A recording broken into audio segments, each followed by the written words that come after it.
Sebenarnya dari dulu udah berusaha untuk jualan sih ya, usaha. Cuma gagal lagi. Ya jual baju, lihat di Shopee kok laku banget orang-orang. Saya nyoba jualan nggak laku, gagal. Jualan gantungan kunci gagal. Kos kaki gagal, segala macam gagal. Nah, saya mikir daripada toplesnya dibuang, diapain enaknya? Jadi saya jual, saya masukin ke Shopee. 6 bulan nggak ada yang beli, Pak.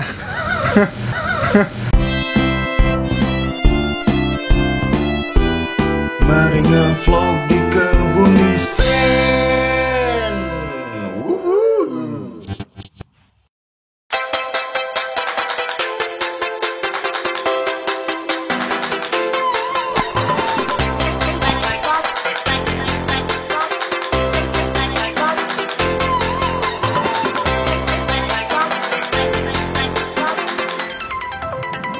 Assalamualaikum warahmatullahi wabarakatuh. Balik lagi di vlognya Kebun Desain.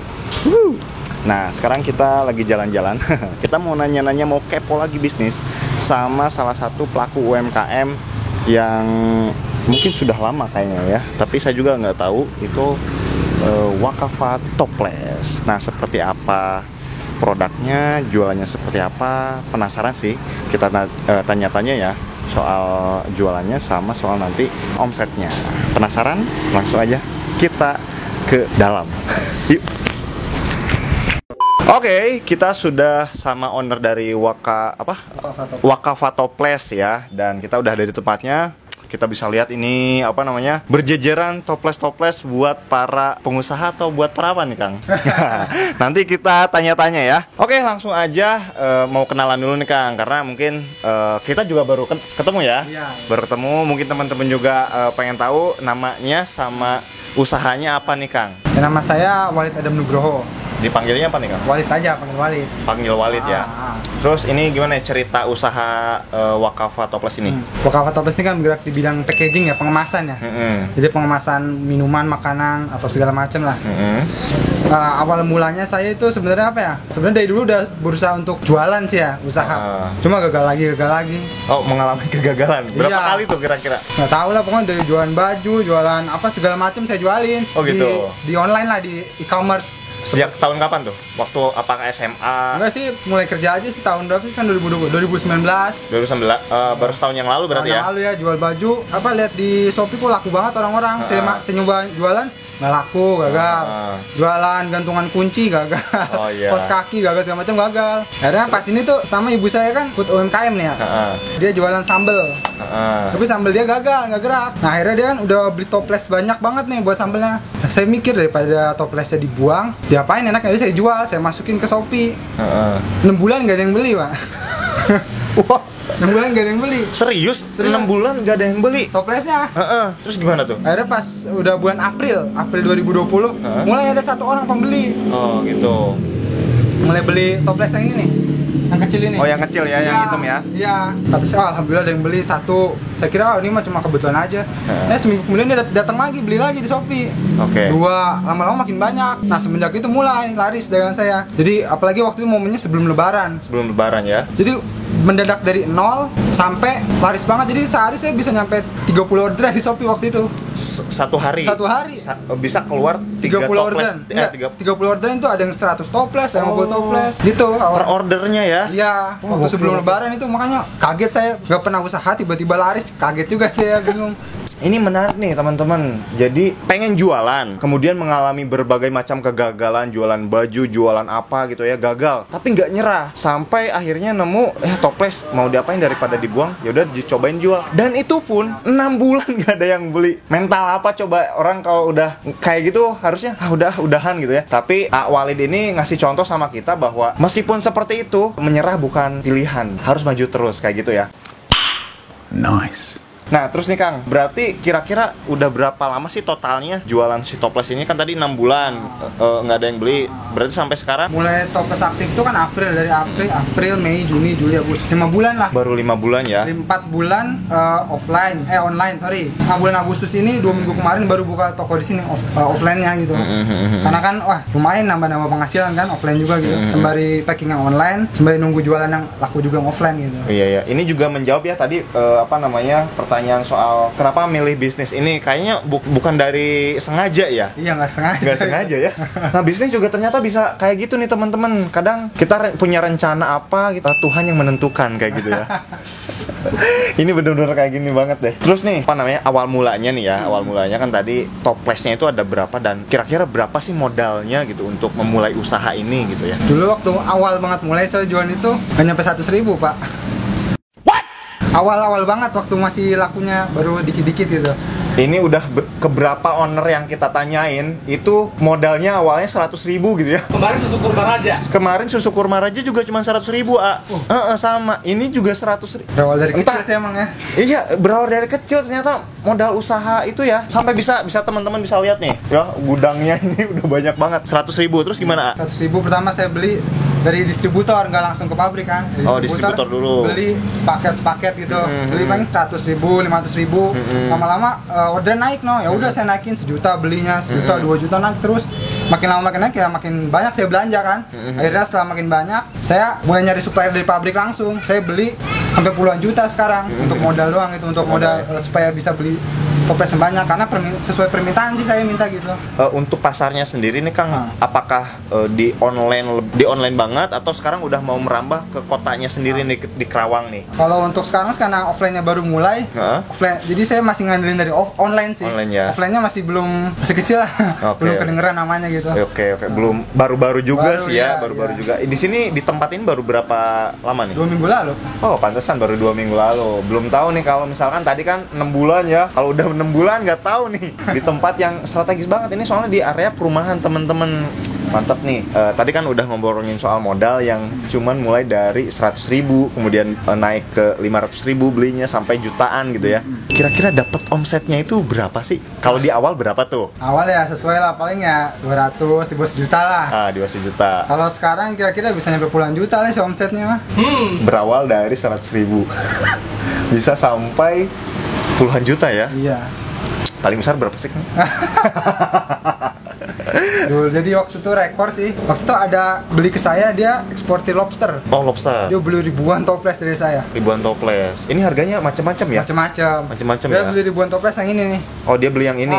Ini harganya berapa nih? 5.000 sih per piece nih. Oh, 5.000 per satu ini ya? Ya, tapi kan karena beli grosir saya kasih harga spesial.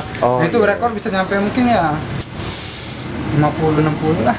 Wah, bisa sampai 50-60 juta ya. Gokil.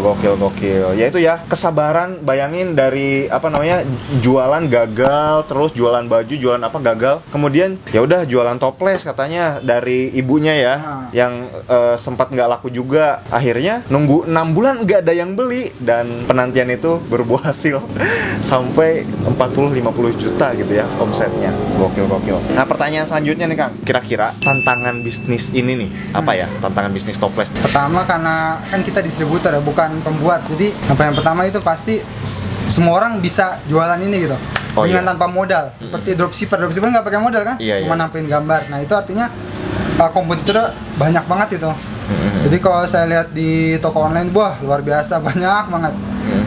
Jadi alhamdulillah karena saya udah punya rating, jadi di tokonya jadi algoritma si tokonya itu kan menampilkan paling atas gitu ya. Itu pertama kompetitor. Terus yang kedua keuntungan. Keuntungannya kecil banget Pak dari toples, dari botol. Jadi saya pernah saking banyak kompetitor banting harga sampai keuntungan satu botol Rp20 doang Pak. Demi menarik ke pengunjung secara berkelanjutan ya gitu ya. Iya. Memang jualan di marketplace itu kayak Shopee, kayak Tokopedia itu rentan banget yang namanya perang harga gitu ya.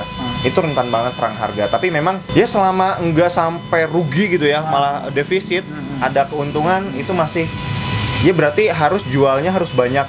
Nah, strateginya sih ya tadi yang penting kecil banget tapi berkelanjutan si yang beli gitu ya. Tantangannya keras banget ternyata teman-teman. Ini kira-kira ada berapa varian sih Kang yang dijualan toples-toples kayak gini yang Dewa Kava? Kira-kira untuk sekarang masih ya 25 varianan lah. 25 varian ya.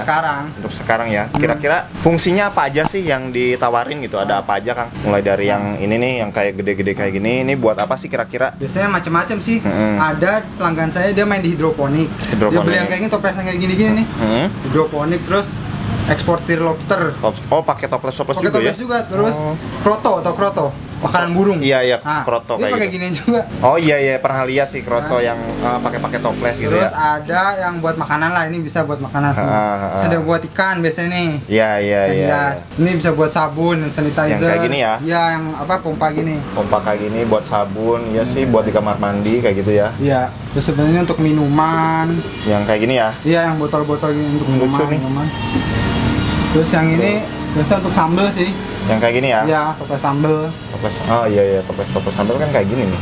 Ini kalau ini biasanya bawang goreng. Iya benar. Kalau ini biasanya untuk apa sih, kayak abon, semacam abon sama apa namanya? Daging kering gitu. Ini buat spray ya? Iya, spray yang sanitizer itu. Iya. Ternyata itu ya teman-teman, toples-toples yang dijual di sini bisa ya digunakan berbagai macam tadi ya. Oke, terus Kang, punya tips nggak nih buat teman-teman di luaran sana yang kira-kira pengen usaha juga tapi bingung misalkan kayak gitu, tipsnya ada nggak? Soalnya kan bisa sampai banyak kayak gini stoknya, itu gimana nih tipsnya buat teman-teman? Perlu diketahui sih, pertama kita harus kreatif dulu sih. Jadi harus mencari celah dalam kesempitan dulu. Lihat peluang ya? Ya, peluang dalam kesempitan itu. Jadi yang penting apapun kan sekarang bisa dijual, bahkan tanpa modal seperti para dropshipper. Dropshipper itu kan tanpa modal, cuma pajang foto doang ya. Iya. Tekun. Karena tekun. Ngupload foto di e-commerce itu males lah itu. Update barang itu males banget itu. Update harga itu males banget. Konsisten. Terus yang kedua, berani. Kalau udah konsisten terus dagangannya laris, harus berani nambah modal. Pertama saya juga ngeri sih nambah modal. Cuma kalau gitu nggak akan berkembang lah. Takut ya biasanya. Jangan banyak takut lah gitu ya. Berani aja kayak gitu. Tapi jangan bodoh juga gitu. Nggak ngitung gitu ya. Nggak bisa memprediksi gimana pasarnya. Nggak pakai strategi lah gitu ya. Asal beli banyak, bingung jualan. Iya betul. Nah itu ya teman-teman tipsnya. Ada lagi kan? Mungkin itu dulu kali ya. Itu ya. Nah buat teman-teman yang tadi udah dengerin tipsnya, mudah-mudahan itu teracun nih ya, pengen punya usaha juga gitu, semangat gitu ya. Nah terus pertanyaan terakhir nih Kang, punya media sosial nggak? Atau buat ya promo atau apa gitu buat disebarkan di teman-teman yang pengen? Saya kalau promo biasanya lewat itu sih e-commerce saja. Saya nggak di Instagram belum punya. Instagram belum punya. Tapi Instagram pribadi. Oh gitu. Nah, kalau untuk itu saya lewat link Shopee aja. Saya ada yang mau beli nih pakai lewat link ini aja gitu. Oke. Shopee, Tokopedia, berarti Bukalapak. toko online-nya apa tuh yang di Shopee atau di Shopee namanya tokonya Waldam Wakafa. Iya. Oke. Kalau di Tokopedia namanya Wakafa. Wakafa Tokopedia ya. Iya. Kalau di Bukalapak namanya Wakafa juga. Wakafa juga ya. Wakafa. Oke, buat teman-teman yang memang memerlukan toples-toples macam ini untuk itu usaha ataupun untuk apapun, bisa hubungi ke siapa nih Kang? Ke Walid. Kak Walid ya. Oke, siap. Oke, makasih banget nih Kak udah meluangkan waktunya buat ngobrol-ngobrol bareng Kebun Desain. Mudah-mudahan usahanya makin besar dan terus berkembang UMKM di Karawang gitu ya. Oke, silahkan komen di bawah kalau misalkan teman-teman penasaran, nanya-nanya ataupun apapun. Insya Allah kalau kita lihat akan kita balas. Oke, see you next time. Bye-bye.